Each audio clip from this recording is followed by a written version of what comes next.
Hi everyone! So for today's video, I'm going to be reviewing the Vice Cosmetics Flawlezza Concealer and Sponge. So if you want to see the swatches, my thoughts on them, my review, and how they would look like applied on skin, then just keep watching.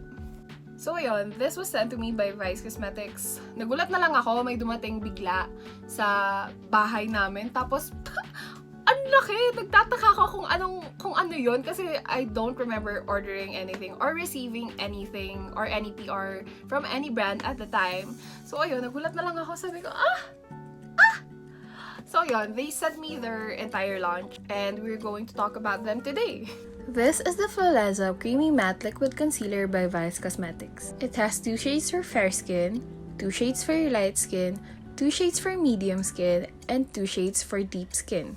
And they also launched this with a blending sponge. So the brand claims that this is creamy, flexible, and weightless, and that this should help perfect and even out skin. So with that, let's start swatching. This is Tisay and it's described as a neutral beige shade for fair skin. Chesa is described as a golden beige shade for fair skin. Putinamez is a warm neutral shade for light skin. Kinesa is a honey beige shade for light skin. Shade Vice is described as a honey beige shade for medium skin. Morena is a golden beige shade for medium skin. Ttdeye is a golden tan shade for deep skin. And lastly, Flawlezza, which is a bronze tan shade for deep skin. With this launch, they also released a multi-purpose microfiber complexion sponge. This claims to absorb minimal product to ensure maximum use of your formulas. So to show you guys a clear shot of how this blending sponge works, I applied some concealer and used the damp microfiber sponge in order to blend it all out. And as you can see, the product is very good at spreading out the product without absorbing it, and it also presses it firmly into the skin for that very seamless, flawless finish. So yan nga, you've heard all about what you need to know about the Vice Flawlezza line. So yeah, like I said, I will be swatching all of these on my jaw so you guys can get a better look of how the colors look like on skin.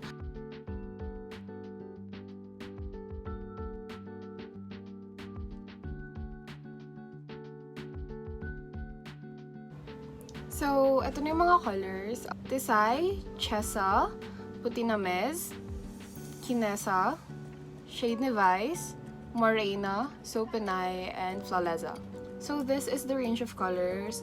First of all, I really like how tama yung undertones nila, yung nakuha nilang undertones. Most of them, as you can see, may pagka-yellow yung undertone nila. Lalo na yung shade Chesa, it's a light yellow. And as it goes darker and darker, nagiging yellowish orange yung undertone nila. Am I tripping though? I feel like mas light yung shade Vice kesa sa Kinesa. And also, Ttdeye is a little lighter than Morena. But that could just be because Ttdeye has a more of a yellow undertone. I tried this out when I got it, and I think they do oxidize. So, from the shade match, I feel like Kinesa or Shade Vice. Also, another thing that I also appreciate is that yung concealers nila, hindi lang siya pure shades of white. And as some of you may know, medyo mahirap talaga maghanap ng mga products, base products, especially for colored skin. Colored skin. For morena skin tones. Kasi, colorism. Karamihan na mahahanap mo dito sa Philippines maybe only goes up until here, and almost all of them are neutral undertone. I'm going to take Kinesa, siguro Kinesa, and blend it out on this side of my face so you can see how good it is at covering imperfections and redness. So to do that, I'm also going to use this Vice Cosmetics blending sponge. This is how the product looks like dry. So I'm going to wet it and I'll be right back to show you how it looks like. So ito na siya ngayon. This is at the same length from the camera. Nararamdaman ko lumalaki siya na lumalaki every time I squeeze out water. So, ayun. Update on the colors. In real life, most of them are, they do appear a little more yellow on cam. But in real life, these shades pull really orange. I'm going to take the shade Kinesa, apply it all over this side of the face para lang i-test yung coverage. I have a lot of redness on that area. So I'm going to take this side since ito yung may mas malaking surface area. I'm going to blend it out.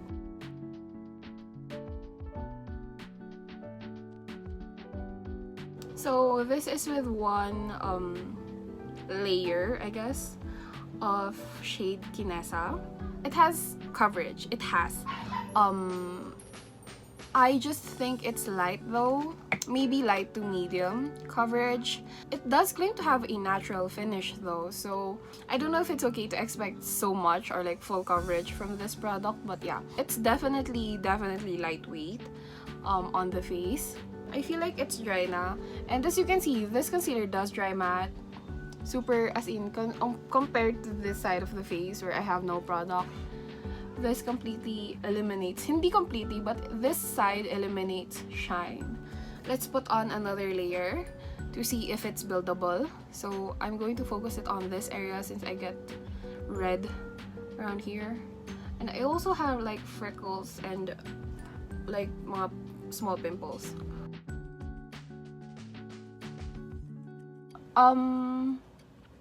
Okay.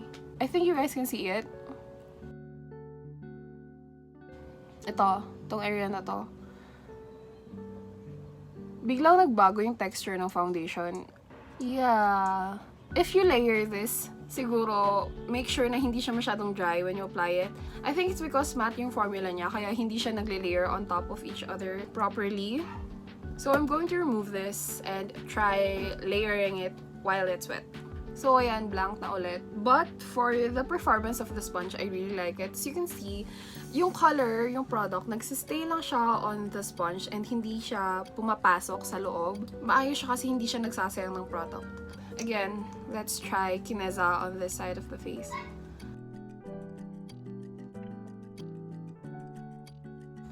Ayan, you still see imperfections. Sana huwag siya mag-ganon. Wala, ganun talaga siya. I don't know if you can see it properly. Pangit kasi ng camera ko. I think medium to light lang talaga yung makukuha mong coverage out of this. Kasi hindi siya nalilayer na maayos. With that being said, I'm going to wipe all of this away. And I'm going to apply the rest of my base and use this as a concealer. So ayan, I just applied my foundation and I left a good amount of space on my under eyes na hindi nalagyan. I also used chesa actually to clean up my brows. I'm going to take shade Kinesa and use it on my under eye. And it has a flat doe foot applicator, which is really nice. Kanina ang dali niyang i-apply yung product, and I also really appreciate it because you can see hindi siya mahirap na ilagay sa inner corner ng eyes. I also really like how the concealer feels super silky when you apply it. So yun, it feels nice lang. So to blend this out, I'm going to use the Ganda Flawlezza sponge, this side, this dip side, to really get into those inner corners.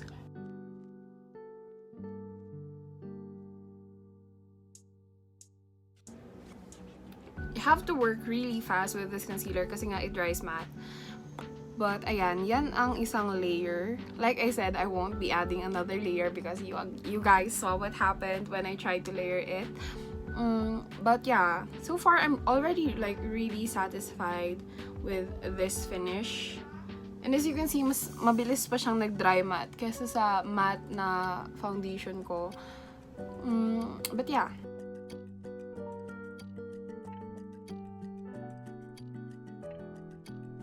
So yan ang shade Kinesa. So ayun, kukunin ko si chesa and I'm going to apply it on the inner corner lang ulit just to really brighten it up.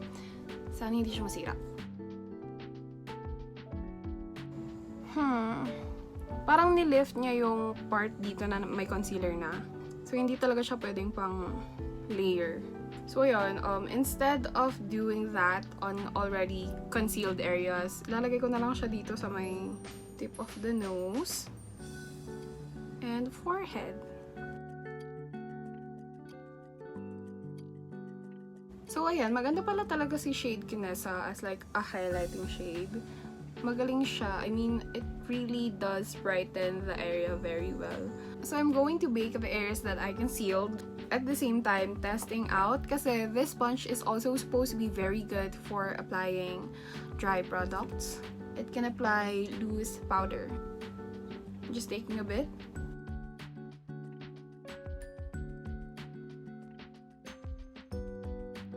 It's really nice. I like it. Let's bake on the side of the nose. O diba? Pak! Ang accurate niya. Kahit na malaki yung sponge, maganda siya for the side of the nose kasi nga, ganito yung tip. Ayan na siya. I'm going to do the rest of my face and come back for my final thoughts about the entire Flawlezza line. Hi guys, I'm back and I'm sorry for the makeup. To give my thoughts on the product, I actually really like it. I can see this being my everyday kind of concealer kasi nga super lightweight lang siya. I don't know, it feels nice on the under eye. Hindi siya yung tipong gusto ko agad tanggalin. Like after a few hours, I feel like I could wear this throughout the day without any hassle. It's really cute. It's really cute. It kind of has this Tinder, Bumble, online dating app kind of feel where, you know, find your match, swipe right, yung mga ganun na themes. It's actually very, very cute. Super Instagrammable, and I really applaud the creative team for doing this. Okay, it's very, very eye-catching, and I really appreciate it. However, I do wish next time gawin nilang mas sustainable or like reusable, I guess, yung packaging, because, you know, I really appreciate that, you know, nasa PR ako ng Vice Cosmetics, but again, I want it to be sustainable para naman hindi masayang yung mga materials na napunta dito. But overall, the packaging of this box, very cute. Yung packaging ng mga concealer na to, also really good. Super simple lang niya. It has the staple Vice, like super Vice Cosmetics pink. It retails for 245 pesos, and I think for like a local brand, that's super worth it. I know like a lot of local brands here are around the same price, super competitive, and considering that this has 6.8, super good. And also for the price, I think it's a steal kasi it has skin-loving ingredients like argan oil, vitamin E, and sodium hyaluronate. Hello! It's such a steal. It would be a crime pag hindi mo to kinuha at this price. Also, I really love the shade range. I do wish that they would expand it in the future, hopefully. Kasi I do feel like it skips on, wait lang. Let me try and swatch it. So, ito yung shade ni Vice. This is in the medium category. And this is Morena, which is the darker color of the medium category. And as you can see, I feel like kaya pa nilang gawan ng maybe 1 or 2 shades in between. Kasi I feel like the jump is kind of drastic between this very light looking concealer to this orangey looking concealer. For a product launch, I'm really impressed with the color shades. But again, I do hope na i-expand nila yung line. Pero almost every shade is workable for Filipina skin. Madali maghanap ng shade ko. For my under eyes, I kind of immediately knew na I was going to be in the medium shade, or at least sa shade ni Vice, the medium category. For the coverage, it's a natural finish. That's what the product claim is. So, hindi naman talaga ako nag-expect ng super pack, super glam na full coverage na concealer. I do feel like this is more appropriate for everyday look. So ayun, I'm not too mad about it being light to medium in coverage. Pero ayun, sana yung formula niya is layerable. As under eye concealer, maganda siya. It brightens up your under eyes very, very well. Pero if you're someone who wants to use these concealers as like parang pang spot treatment, I guess if you're like me na hindi naman masyadong drastic yung acne marks, na hindi masyadong dark, it's going to be okay. But if you're someone na super acne ridden yung skin, or like super dark yung mga naiiwang acne marks, hindi siya magandang pang spot conceal kasi yun nga, light coverage lang siya, hindi siya layerable. What I appreciate about this is that it's super good, super lightweight, silky, and it's matte. Now, for the Flawlezza sponge, I really like it. Hindi siya nag-absorb ng products. Yung concealer mo and your base products won't just, hindi lang siya matatago sa loob nito, it will actually go on your skin. And it's really good at blending out the product naman. It spreads it very easily and very well. And because of the size of this, super bilis lang mag-blend. Like, super dali. Actually, hindi naman talaga ako like super big na fan ng velvet sponges. Generally, I just have not had the best experience using them, but this might make me change my mind. The entire concept of this whole Flawlezza line is like super good. I feel like Vice Cosmetics never fails to provide good products at an affordable price, and also to a wider range of skin tones. I believe they're one of the brands na talagang nagsimulang mag-cater ng complexion products for morena skin. So that's really nice. From the past launches that they've had, I think that they really have always made it a point na hindi mag-exclude. Super nice ang pagiging progressive ng Vice Cosmetics like as a brand. So ayun. I know some of my subscribers are morena or like tan-skinned. So mahirap talaga maghanap ng concealer na proper warm toned and tan. So ayun, I would recommend going and searching for Vice Cosmetics on Shopee and Lazada, I believe. For my international subscribers, I'm not entirely sure if they ship overseas, but if they do, I'm sure that you will have to shoulder the shipping fee. From packaging to price, this really hits. So yeah, that's my overall review for this entire Vice Cosmetics Flawlezza line. Again, thank you Vice Cosmetics for sending me this launch. If you like this video, make sure to give it a thumbs up, and if you like me, make sure to follow me on all of my social medias. And if you want to see more content like this, then consider subscribing to my YouTube channel. Comment down below your thoughts on this line, and I'll see you guys in my next video. Bye!